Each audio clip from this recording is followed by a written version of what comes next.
Hujan turun rintik-rintik, membasahi trotoar di sudut jalan raya Kenanga. Sebuah persimpangan yang ramai di siang hari, tapi kini mulai meredup, diselimuti kabut dan lampu jalanan. Bau aspal basah dan knalpot yang sesekali melintas berpadu dengan aroma yang jauh lebih menawan. Kaldu ayam yang kaya, irisan daun bawang segar, dan minyak bawang putih yang baru digoreng. Aroma itu berasal dari food truck kuno tua yang terparkir rapi di bawah naungan pohon beringin besar.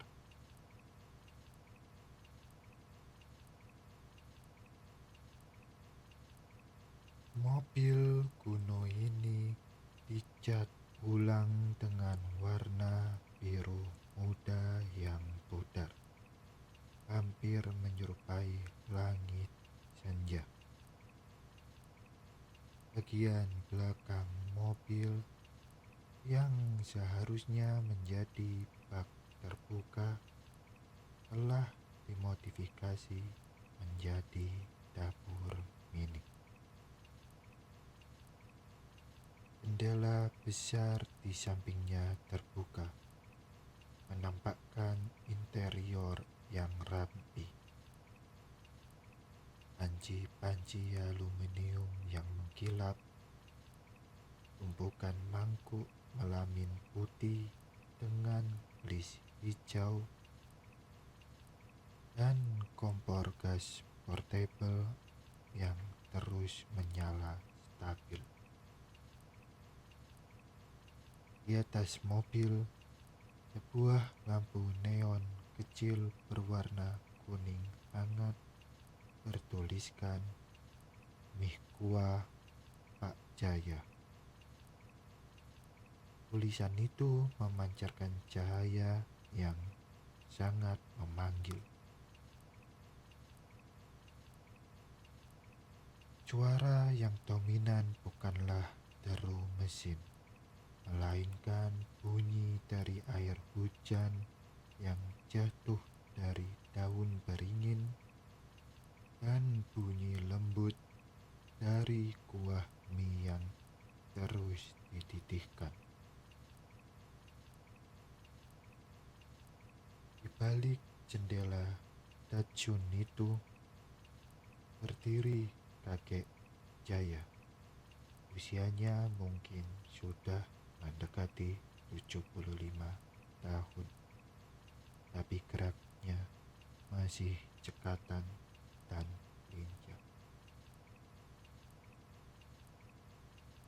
Fisiknya kurus, namun bahunya masih tegak, mencerminkan ketekunan yang telah melayaninya selama puluhan tahun. Wajahnya dipenuhi kerutan halus, seperti peta pengalaman hidup, dan di bawah alisnya yang lebat, matanya berwarna coklat tua yang hangat dan selalu terlihat jenaka. Kakek Jaya mengenakan kaos oblong putih yang sedikit longgar di balik celemek denim biru tua yang bersih. Lemek itu disematkan di pinggangnya dengan tali yang sudah terlihat usang, dan di kepalanya ia selalu memakai topi bini rajutan wol berwarna merah marun yang menutupi rambut putihnya yang tipis. Di pergelangan tangannya ada gelang manik yang selalu ia sentuh saat sedang berpikir.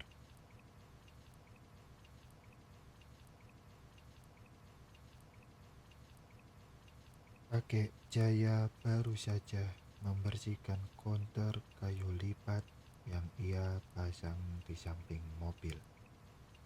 Ia meletakkan toples-toples berisi bawang goreng renyah, irisan cabai rawit pedas, dan acar timun asam di atas meja.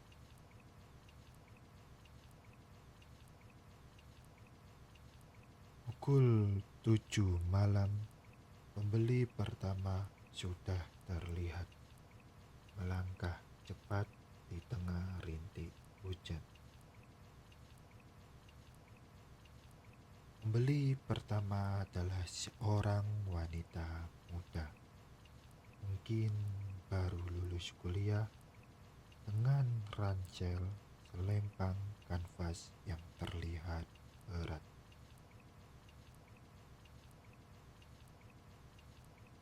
Nama wanita itu adalah Kania. Wajahnya terlihat lelah dengan lingkaran hitam tipis di bawah matanya. Rambutnya diikat asal-asalan dan ia mengenakan jaket putih berwarna abu-abu yang sepertinya sudah lama tidak dicuci. Jemarinya masih memegang erat ponsel, seolah takut melewatkan notifikasi. Ania berdiri di depan konter kakek Jaya. Tubuhnya menggigil sedikit. Malam, kek, sapa Kania. Suaranya pelan. Mie kuah, pedasnya sedang saja. Enggak pakai sawi ya. Malam, nak Kania. Tumben, biasanya langsung double pedas. Balas kakek Jaya. Sambil menarik lari kecil, mengeluarkan uang kembalian untuk disimpan dan buat berjaga-jaga. Sepertinya pikiranmu lebih pedas dari cabai malam ini ya. Yap, kakek Jaya memang adalah tipe orang yang peka. Kakek Jaya mulai memasukkan mie kering ke dalam panci. Air mendidih segera menyambutnya dengan bunyi yang mendesis. Ania tersenyum tipis. Kakek selalu tahu saja ya. Benar sih, deadline ketat banget buat klien baru. Kayaknya aku nggak akan tidur 3 hari kalau gini terus. Racau Kania.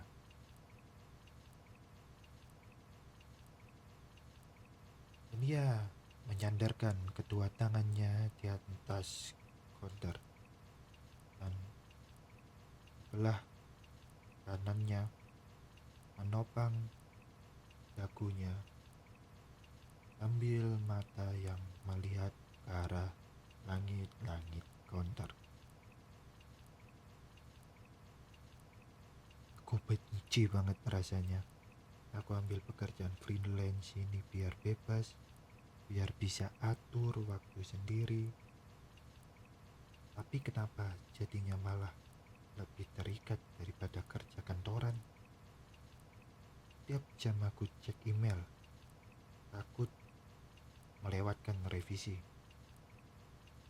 Aku harusnya bangga bisa bayar sewa kosan sendiri di kota besar. Tapi, apakah harga kebebasan itu harus dibayar dengan kelelahan tanpa akhir? Aku lihat teman-temanku. Mereka bisa hangout, bisa liburan. Aku, aku cuma bisa lihat laptop. Aku takut kalau begini terus. Aku malah gak punya waktu buat nikmat menikmati hasil kerja keras ini. Aku takut kehabisan energi. Aku cuma pengen sebentar saja switch off dari dunia, pergi menghilang dan terbebas untuk sementara.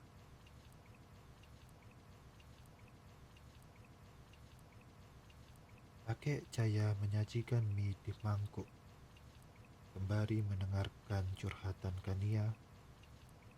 Ia menuangkan sedikit demi sedikit kuah panasnya.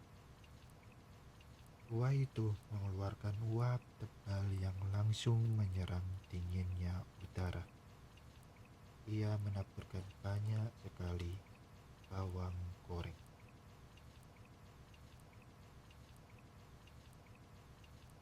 Ini mie kuah, bawang gorengnya double.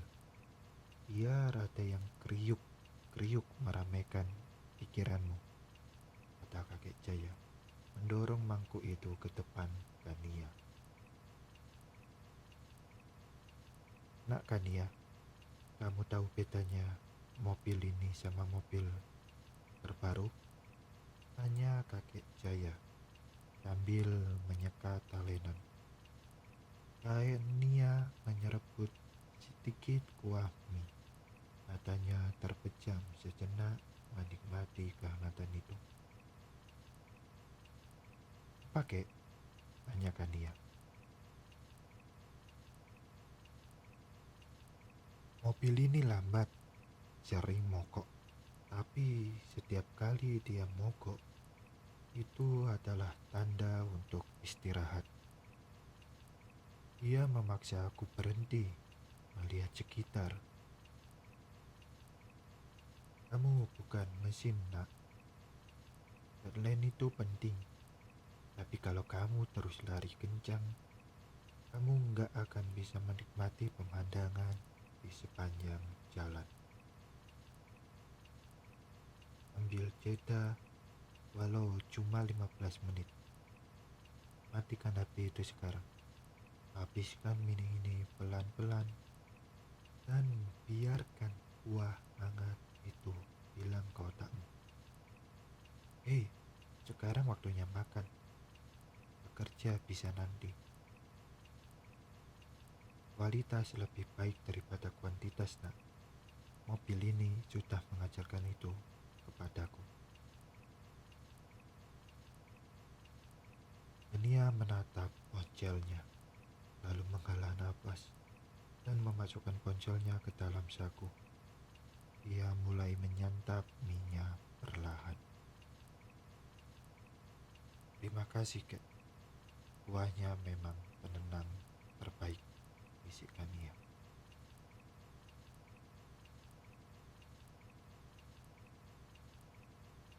Tak lama kemudian, sebuah sepeda motor bebek berhenti di depan kedai. Pengendara dan pemboncengnya adalah pasangan muda, masih memakai jas hujan kobel berwarna hijau cerah.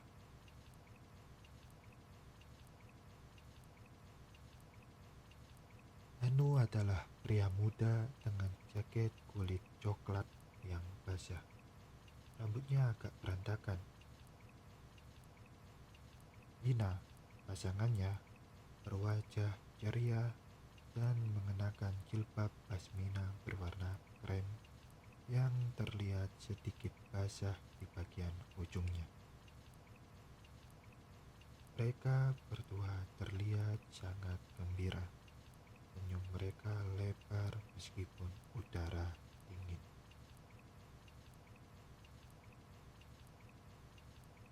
Malam, kek, mie kuah 2. Atasnya level neraka buat aku. Yang ini biasa aja buat Bea. Seru Danu dengan suara lantang. Matanya berbinar-binar.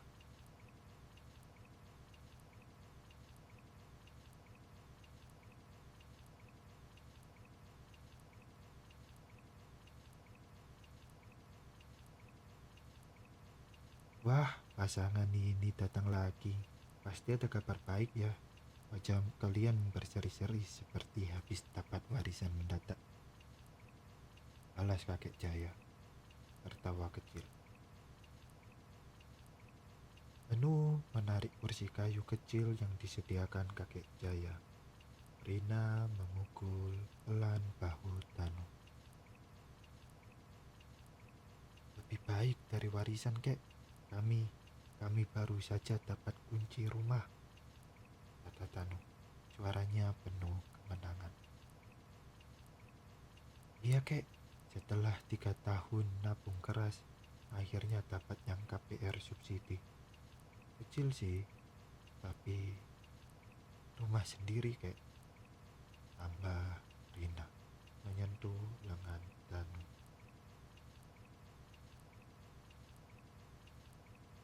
Kakek Jaya tersenyum lebar, senyum tulus yang membuat kerutan di matanya semakin dalam. Astaga, selamat ya nak.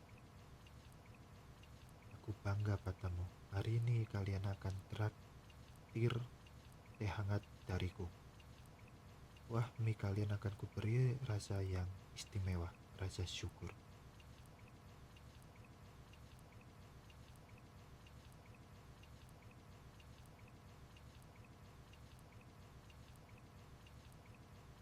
Setelah 2 mangkuk mie itu sudah siap, dengan kuah yang masih mengepul, kakek Jaya menambahkan irisan bakso yang lebih banyak dari biasanya. Rumah baru ya, itu artinya fondasi baru. Dengarkan, Nak Danu, Nak Rina. Mungkin aku bukan siapa-siapa kalian, tapi pengalaman hidup kakek bisa jadikan kalian acuan. Fondasi rumah itu bukan cuma semen dan batu. Fondasi yang sesungguhnya itu adalah tawa dan kesabaran di dalamnya. Jangan biarkan cicilan atau renovasi merenggut tawa kalian. Rumah itu jadi surga bukan karena mewahnya, tapi karena orang-orang di dalamnya merasa senang dan tenang. Jaga rumah kalian ya, jaga satu sama lain. Sama seperti merawat mobil ini, perlu minyak pelumas, perhatian, dan sesekali dibelai dengan kain lap. Kakek Jaya mengedipkan mata sembari menyodorkan kedua mangkuk kedua orang yang ada di hadapannya. Sekarang makan. Rayakan pencapaian ini dengan kuah hangat yang kalian nanti-nantikan. Anu dan Rina tertawa, lalu saling berjulang mangkuk mie sebelum mulai makan dengan lahap.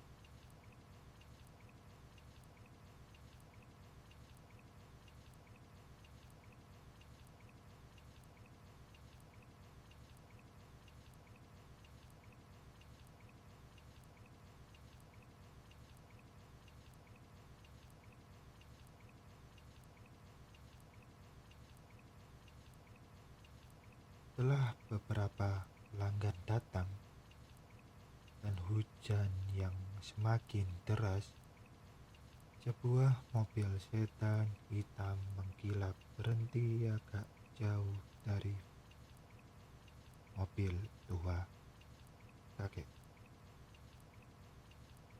Dari dalamnya keluar seorang pria dewasa dengan payung yang besar.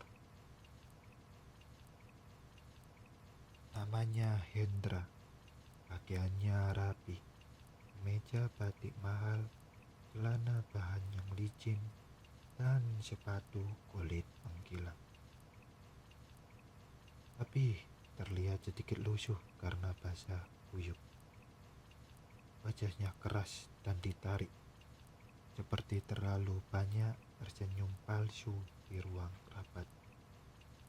Postur tubuhnya besar dan terawat, tapi jelas ada kesepian di matanya yang tajam.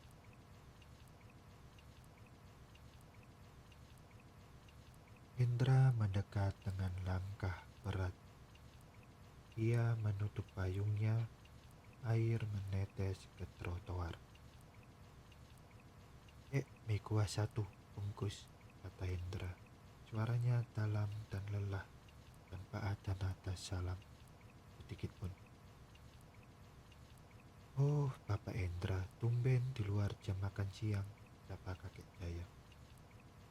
Biasanya Bapak cuma lewat mobil, menyapa saja sudah syukur. Mau dibungkus ya? Tak mau makan di sini? Udara dingin begini enak loh, makan langsung dari mangkuk. Hendra menggeleng. Pulang kerja, kek. Istri sudah tidur, anak-anak juga. Saya makan di mobil saja. Terlalu lelah untuk bicara.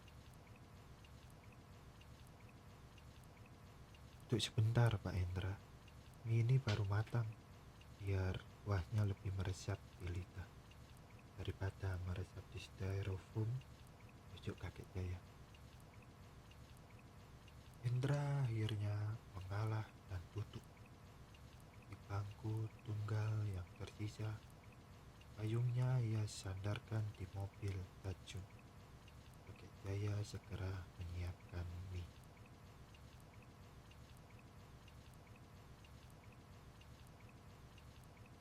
Baru saja presentasi besar di depan pemegang saham. Mereka sebuah tepuk tangan memuji laporanku. Bilang aku adalah aset terbesar perusahaan. Mereka memberiku bonus besar, janji promosi direktur. Aku seharusnya merasa menang kan? Tapi aku cuma merasa kosong, kek.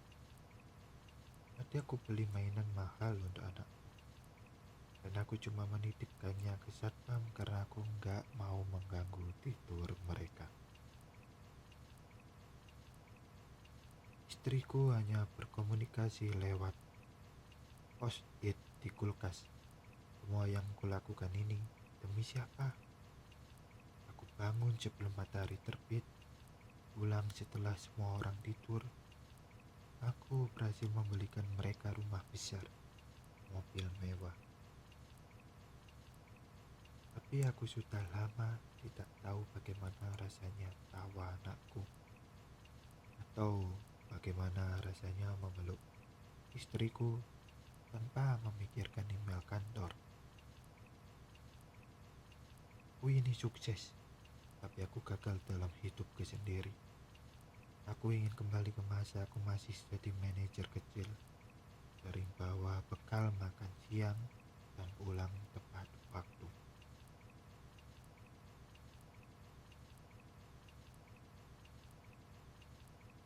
Kakek Jaya meletakkan mangkuk mie kuah di hadapan Hendra. Lalu ia pergi ke belakang mobil. Ia kembali dengan selembar kain lap yang kering. Pak Hendra, tangan Bapak basah, lap dulu, katanya, menyodorkan kain lap itu. Hendra mengambilnya. Kehangatan kain lap itu terasa aneh dan menghibur.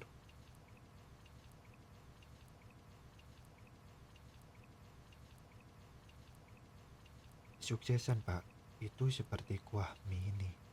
Kuah yang enak itu seimbang. Ada rasa asin, manis, gurih, sedikit asam. Kalau terlalu asin, itu gagal, Pak. Kalau terlalu sukses di kantor, tapi asin di rumah tangga, itu namanya gagal menemukan keseimbangan. Kakek Jaya mengambil duduk di seberang Hendra. Mobil ini juga tua, Pak. Sudah sering aku tinggalkan di bengkel berhari-hari. Tapi setiap kali aku kembali, aku tahu dia akan menyambutku.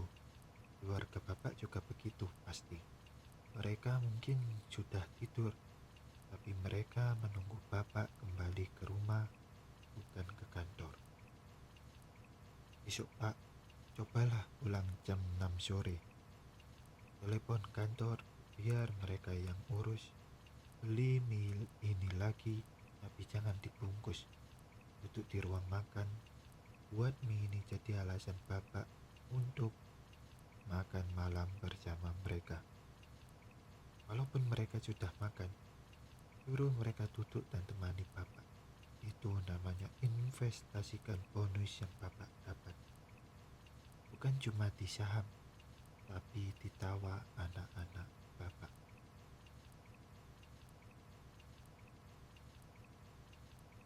Indra terdiam lama, menatap uap yang mengepul dari mangkuknya. Ia mengambil sumpit dan mulai makan. Di tengah suapan, ia bergumam, "Wah, kakek memang beta. Terasa ada jahenya, sangat menghangatkan." Biar bapak bisa bicara tanpa terlalu kaku. Kakek Jaya tersenyum sambil menepuk pelan bahu Pak Hendra.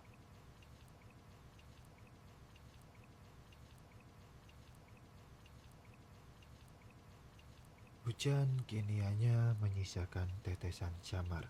Jalanan sudah mulai sepi. Kakek Jaya mulai membereskan bot truknya. Ia mencuci mangkuk-mangkuk dengan air sabun. Bunyi dari sendok dan piring terdengar lemut berdenting berirama. Ia menatap konter yang kini kosong.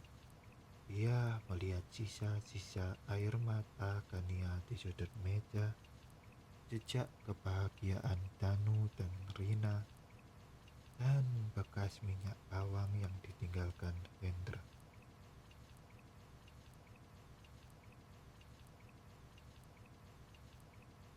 Kakek Jaya tidak hanya menjual mie kuah, ia menjual momen jeda, telinga yang mau mendengarkan, dan sedikit kearifan yang selalu tersembunyi di balik kuah kaldu yang hangat.